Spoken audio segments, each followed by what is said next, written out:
We begin in the immersive installation Raise Your Voice by Brooklyn-based artist Amanda Fingbody-Parkia. Created in 2022, this work uses large-scale vinyl murals to bridge the gap between historical struggle and contemporary resistance. The installation was largely a response to the surge in anti-Asian harassment and violence beginning in 2020.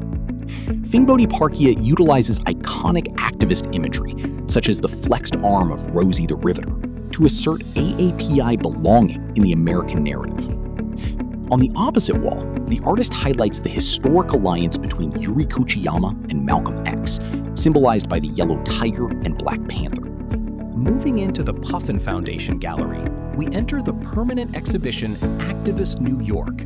Here, the narrative shifts to the 19th century, exploring the tension between nativism and immigration. Displays showcase the Beware of Foreign Influence banners of the 1840s, highlighting the early xenophobia faced by Irish and German Catholic immigrants. Nearby, the exhibit addresses New York's complex relationship with slavery.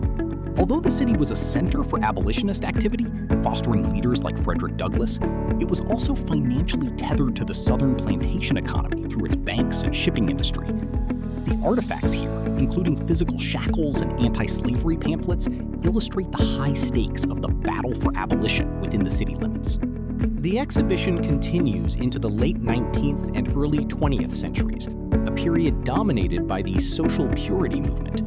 The Comstock laws of 1873 criminalized the distribution of obscene materials, which the government defined to include information about contraception.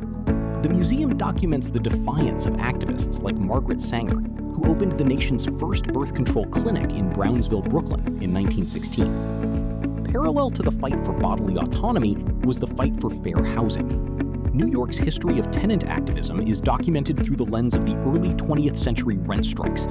Leaflets titled "Don't Pity the Poor Landlord" and educational posters for tenants show how grassroots organizing led to the first meaningful rent control laws in the United States. Moving into the early 20th century, we find a unique masterclass in grassroots legal defense, the Chinese Hand Laundry Alliance, CHLA.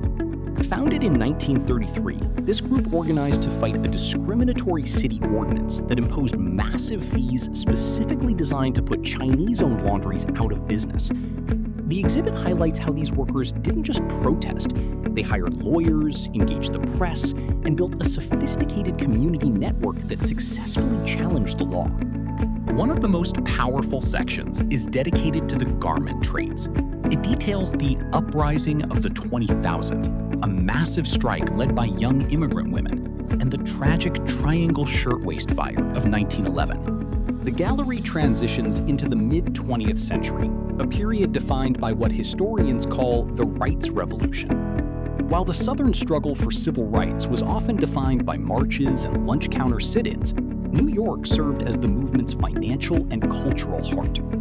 A 1963 Apollo Theater poster for a midnight benefit show stands as a key artifact. The narrative of queer history in New York is presented as a transition from the shadows to the streets. The exhibit anchors this section in the Stonewall Uprising of June 28, 1969. Crucially, the museum centers the vanguard role of trans women of color.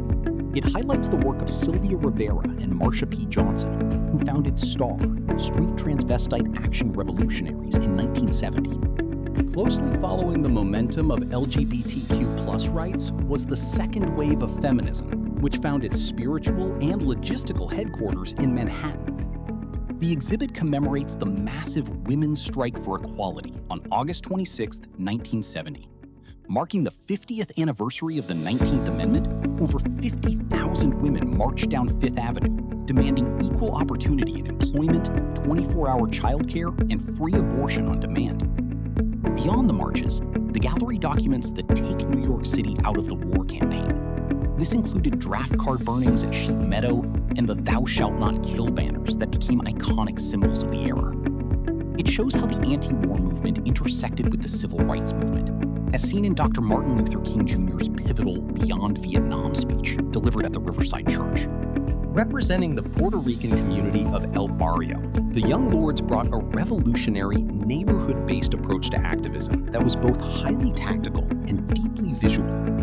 One of the most famous displays details the 1969 Garbage Offensive. After the city repeatedly failed to collect trash in East Harlem, the Young Lords cleared the streets themselves, piled the refuse in the middle of 3rd Avenue, and set it on fire to force the Department of Sanitation to do its job.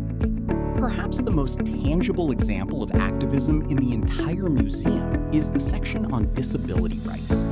This movement moved the fight from the courthouse to the sidewalk. The gallery concludes with the Black Lives Matter movement, effectively closing the loop that began with the 19th century abolitionist movement.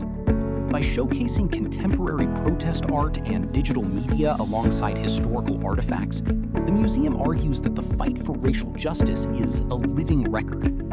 Thank you for watching.